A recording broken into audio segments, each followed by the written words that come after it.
Farm to Market Road. Ito po isang priority project ni Pangulong BBM. Tadtad po ng korupsyon itong Farm to Market Road at nagagamit po ito ng mga maimpluwensyang politiko lalo na.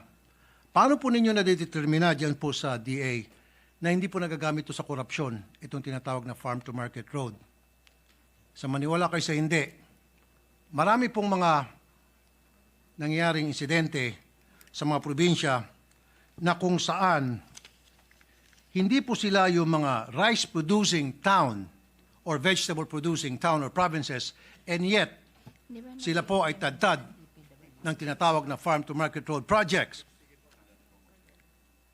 Meron pa nga pong biruan na sinasabing instead to farm-to-market road, marami dyan sabungan to market road, subdivision to market road. Or, sinasabi pa nilang resort, private resort to market road. Paano nyo ba nakakwalify ang isang proyekto na para maging totoong farm to market road po ito? At pwede ho ba kami makakuha ng sampling sa mga towns and provinces tungkol po sa mga projects na farm to market road? I just want to inform the good senator that I have experience with kasi yung farm to market road is being implemented by the DPWH, not by the DA. I know, We pero just po identify the roads and the DPWH will do it for us. Correct. But the money comes from the DA. The DA. That is correct. But it is given to the DPWH. Correct, to implement. I remember Pero the money comes from the DA. Pera po ng DA yun. Oo. Exactly. Yeah, Kaya nga po, paano po nalalaman po ng DA na yung farm to market road na ni-require o ni-request ng isang maimpluwensyang mayaman na politiko ay para talaga sa farm to market road na makikinabang po ay talaga mga farmers at hindi po para sa personal na pang-interes ng isang nag-request na politiko? Hindi naman po ganun nangyayari kasi if you remember, the congressman, they are from the provinces. So when they identify road, if you are in the provinces, it's usually farm-to-market road. That is It's correct. only in the cities that you can say that the roads are not farm-to-market road. Remember, in the DPWH, there is a distinction between the major roads and the farm-to-market That's right. road. I understand Parang po. mas local yung farm-to-market Mas local. road. And I remember my son telling me, during his time as DPWH secretary, they have this drone technology that even if then the DPWH will implement the farm-to-market road based on the listings that are given to them. And he said that they have this drone technology that even if the regional director or the district engineer sign the papers for payment, if they cannot see it in the drone on site that it has been built, then they will not pay for it. Kaya nga po, So, gusto yun ko- ang control nila against this what you call ghost project. Exactly. So, Thank you po, madam. oo, so- Thank you po. Kaya nga po, ang gusto ko po mangyari, magbigay po ng random sampling Yes. sa mga probinsya at mga towns na identify ko po kung ilan po ang farm-to-market roads doon na na-implement and was it properly implemented. And gusto ko rin pong pumunta tayo sa isang town na meron po akong alam na kukunti lang po ang pananim doon na pwede may consider rice producing or vegetable producing, and yet tadtad po ng farm-to-market road projects. The DA, Ulitin ko po, meron po, I know po. the DA is willing to give you a list Thank you po. of their farm-to-market road. Remember, not all the roads are being built by DA. I know, DA has DPWH po. only a limited amount of farm-to-market roads, but many roads are identified in the DPWH as ordinary road, local road, not necessarily farm-to-market roads. I'm talking about farm-to-market road lamang po, Madam So Chair. the DA is willing to give you a Thank you po. list of their farm-to-market road and will be willing to give you you po. pictures Opo, of kasi po, your usually farm one to market kilometer. road. You Opo. can ask the DPWH for the pictures kasi they do not pay. That's their practice now. They do not pay unless they can see the road finish from the drone technology They do that not they pay. have established. God knows who does not pay. Sorry po, joke lamang po. Gusto ko lang po masiguro na talagang yung perang inirelease po ng DA na request po ng isang politiko na ipinasa po sa DPWH for implementation ay talaga Baka hindi nagagamit po ng farm tama. to market yun. Baka ano yun. Ano tawag na classification ng local roads, no? Not necessarily No, FMR. FMR Yeah. po. Oh, FMR. Kaya nga yes. sabi ko po kanina, meron po dyan, biro-biroan sa mga probinsya, kalat na kalat, na yung sabungan ni Poncio Pilato ay yung kalsada nakadugtong sa market at tinawag na sabungan to market road. Marami po dyan mga subdivision na nakakonect yung kalsada papunta po sa market. Meron po mga private resort na yung kalsada mula sa private resort ng isang ma-influensyang tao kumukonekta sa market. Now, Katulad dito po, po- sandali lang po ma'am, naloloko yung ating mga kawawang farmers. Kaya nga po, gusto ko pong Hindi po. masiguro na talagang yung perang inirelease po ng DA na para sa mga farmers ay talaga napupunta po para sa mga proyekto ng mga magsasaka at hindi po sa proyekto ng mga ilang mga impluwensyang tao. Mas Kasi maganda po kung usually sagutin po, po ang ito ng... nagbibigay sa DA. atin ng request, nilalagay naman nila kung local road or farm to Tama po. market road. Tama So, po. yung nagbigay sa atin ng request who are good members of the community also, we believe that if they say farm to market road, it's really farm to market road. Tama nga po. Otherwise, they say that it's a barangay road, it's a local road, or a national road. So, ako ho, pag nakakakita ng mga request, ganun po yon. Hindi naman lahat na nagre-request sa atin, FMR. Ngayon, kung mali ang description nila do sa, sa kanilang request, that's where the problem lies. Mali ang request. Kaya nga po, farm to market road lang po ang aking tinutukoy dito. Kasi nga po talaga naabuso po itong farm to market road na sabi ko nga po kanina, ito po ay dapat para sa mga farmers, para yung kanila pong mga produkto, yung kanila pong mga pananim na kanila pong inani ay talagang mapupunta po sa market. At hindi po ito pong intended na budget para sa mga farmers ay napupunta po sa ilang mga politiko na ginamit po yung sistema na butas na kita sa sistema para mapagsamantalahan po itong DA na sabi nyo nga po, ang mag-implement po ay DPWH. So kung nagsabuatan po yung DA at saka DPWH, tapos na ang taong bayan.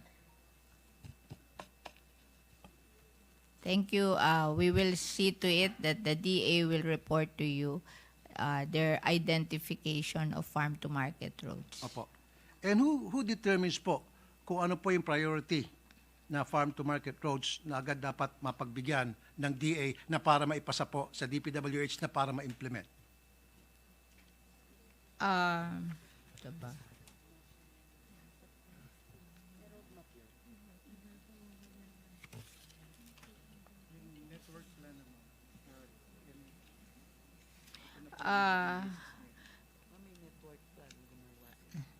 They have a FMR network plan to ensure compliance to criteria and connectivity.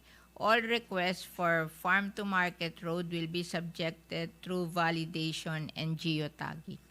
And who does that validation, Madam Chair? DA. And how do they do that? Ano pong klaseng sukatan at validation ang pinagbabasehan po nila? Ginagawa? Geotagging. That means they Geotagging. do Okay. they have this drone technology. Drone technology. To find yung geotagging na yon. Diyan po sa kanilang ginagawang geotagging, meron ho ba silang ginagawang study as to the return on investment of FMRs when it comes to the benefit to farmers and consumers? They have criteria and they have this of connectivity. So these are the criteria nila pagpili ng farm to market road if it will lead to something that we can bring the products where it can be sold. Opo. So ano po yung mga criteria po na yun, Madam Chair? What are the criteria? The following are the criteria: production area across all commodities, Okay. linkage to the markets and higher roads, road condition, number of farmers that will be benefited. Okay. Now, noong 2017 po, may na-flag down po ang COA. 957 million unfinished DA farm to market road. Isa po itong katiwalian na na-flag ng DA. 4 out of 15 projects lang po ang natapos, amounting to 1.23 B. Paano naman 2017 nandun sila? Well, it's just an example po. Meron naman geotagging. Bilang patunay po na talaga may nangyaring katiwalian po dyan sa farm to market road. I cannot understand that because during that time, DPWH has geotagging already. So it cannot be paid if it's not finished. Well, Maybe ang you COA po can ang- write about it and we will look into it. Kasi alam ko noon, during 2017, may geotagging na sila eh. I know that. Siguro maybe po, pwede po natin balikan ang COA and then as soon as makuha po natin itong mga documents from COA, Yeah. ipipresenta ko po sa inyo and then kayo po ay magpipresenta sa taong bayan para ipaliwanag kung natapos na ba itong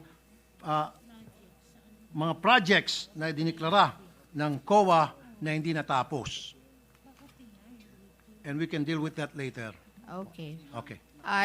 You have promised, the DA has promised that if you give them they will look into it. Thank you. The details of what you're talking about, then they will look into it and make a report to you. Opo, thank you po. Move on na po tayo. Food security. Lumilit po ang ating farmland. Binibili po ng mga malalaking developer at ginagawang commercial at residential land. Ano po ang ginagawa ng DA tungkol dito?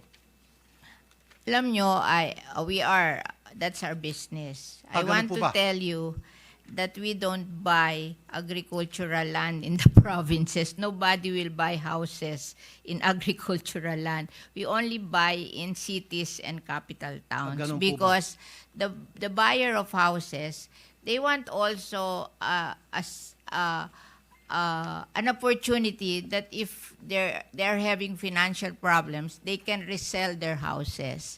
And it's very hard to resell houses not in cities or capital towns. I'm from Isabela po. We limit ourselves in cities and capital towns. I'm from Isabela po. At marami po akong may bibigay sa inyong ebidensya, proof, na mga farmland na convert po sa subdivision. But in Kaya nga po yan ang dahilan cities- kung bakit ko po gustong maipasa na po yung National Land Hindi, Use Act. that's in cities and capital towns, but I don't think in the Well, in Isabela, in Kawayan, Isabela there po. will be like that. In Kawayan, Isabela po, Kawayan City, Isabela, may mga farmland po doon na na-convert na po. Kawayan is a city. Regardless, ang pinag-usapan My po God, natin, yung mga if, farmland po na na-convert na po sa isang subdivision o commercial. But they allow that in cities and They allow capital that. towns. Kaya nga po, They allow alam conversion ko nga in po. cities and capital towns because if they buy your land, they buy it expensive and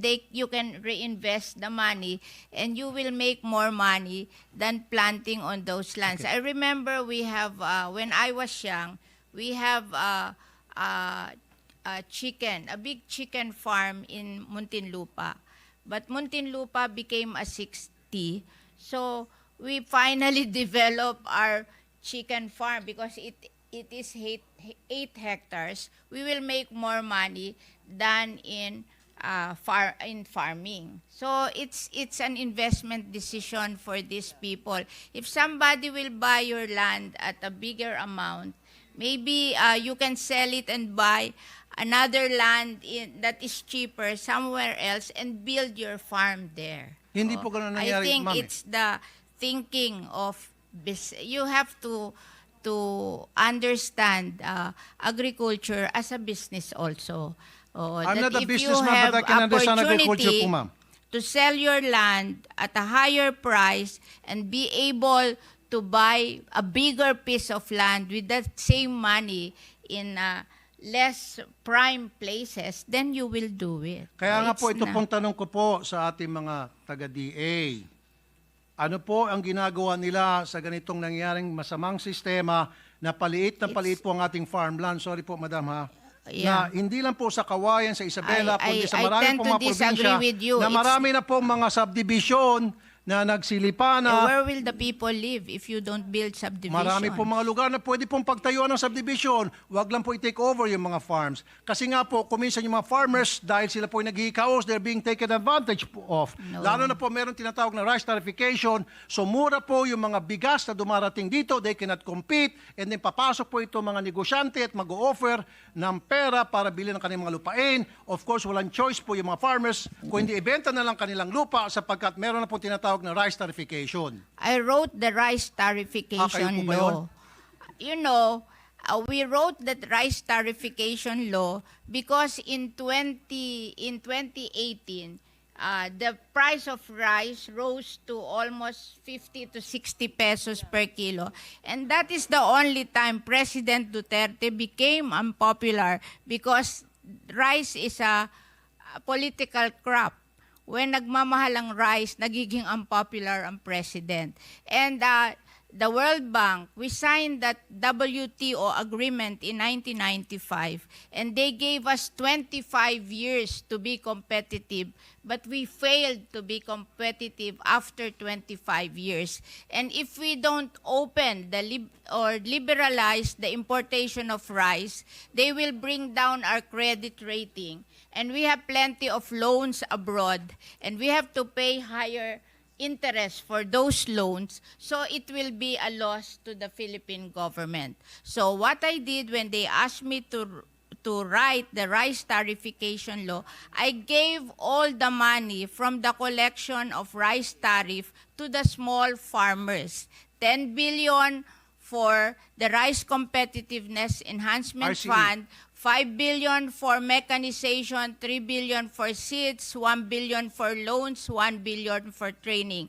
And anything above 10 billion that was collected, it was given to the rice farmers owning 2 hectares and below, 5,000 each, 1.6 million farmers. So that is 8 billion. So a total of 18 billion, which is the collection of the rice tarification law na rice tariff. Alam ko po I yan. don't feel any guilt to the small farmers. All the money that came from the rice tarification law were given to the small farmers owning 2 hectares and below. So how do we identify those small farmers? They po have a list. Do you have po a list? They So have paano a po ninyo list. pinipili ng DA? No, they have paano, a list. I know po. Paano po pinipili kung sino po ang maging recipient 2 nitong hectares and pera below. na galing po sa rice tarification? How are they being They have a identified? list of farmers owning 2 hectares and below. So, Oh, meron po magpapalista ka sa kanila. They have RSBSA. Okay. Oo.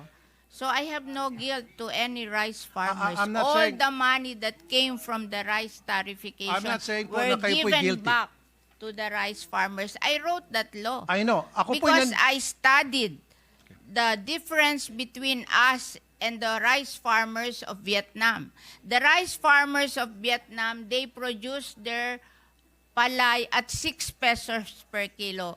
We in the Philippines, we produce our palay at 12 pesos per kilo. The 6 pesos difference, I look at it.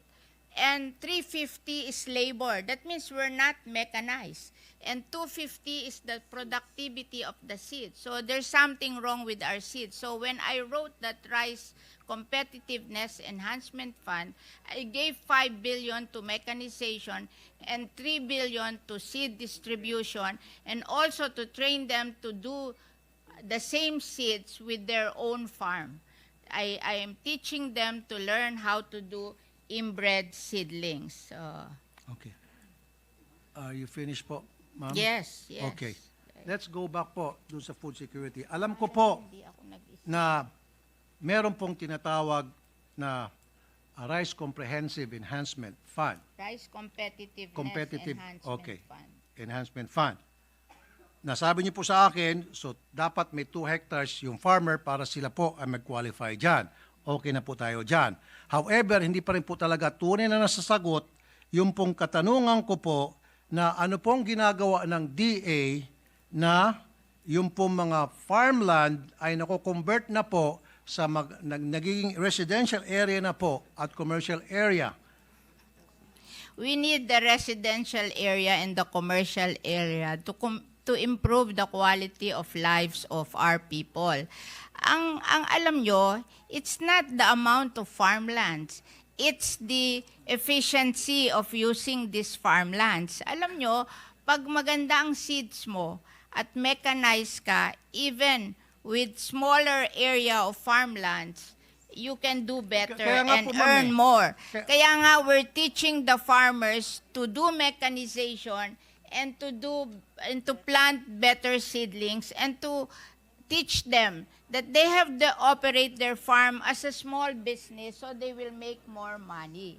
You know, hindi naman ito como maliit ang lupa mo. Kaya we're organizing them into cooperatives para may economies of scale sila. Kasi kung 2 hectares kayo, mag-organize kayo, 30 farmer, then you have 60 hectares. And then you mechanize, hindi ka matatapos sa palay. Bibigyan ka ng Philmec ng ano tawag dito, dryer and milling. So ang production mo hindi na palay na babarating ka ng middleman, kundi mapoproduce mo na hanggang rice. Tapos because you are a cooperative, you have economies of scale, you can go to the supermarket directly and sell your rice to them, you will make more money. Okay. Oo. So it's not the amount of land, it's the model. We have to change the model of our agriculture because agree. there is something wrong Yes. with our model of Okay. agriculture. Now, sinasabi niyo po kanina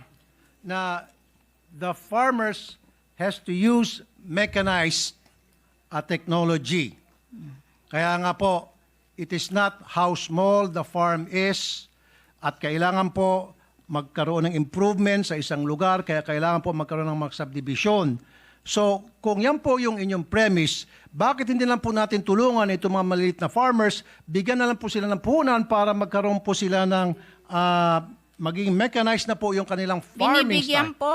Well, Oo, then instead na bibilin binibigyan po yung kanilang mga lupa, pabayaan na lang po natin sila na isaka yung kanilang lupain at Meron tutulungan po. na lang po sila na, Meron po. na para Meron hindi na po po. ma-convert yung kanila pong mga farm into subdivision, into commercial area and what have you. And this is the reason kung bakit po talaga kailangan mai-push na po natin itong National Land Use Act. At hindi ko po alam kung bakit hanggang ngayon 4 na presidente na po ang dumaan at hindi pa rin po ito mapasa-pasa. Hindi ko po alam kung bakit. Your guess Alam is nyo, as good as mine. Yung Land Use Act, lahat po ng local government, may land use plan na sila. Nagpagawa na sila ng land use plan. The power of determining the implementation of the land use is with the local government. Why will you remove it from the local government and transfer it to the national government? Do you think that is better? It is better po na dapat sa national government ang humawak po nitong batas na National Land Not Use Act. everybody agrees with you. Well, not everybody Ako, agrees I with you don't as well, ma'am. agree. Alam nyo, Maybe you sinasabi don't ko agree nga sa because- kanila, ako, because- I'm a daughter of a mayor. Session suspended for 1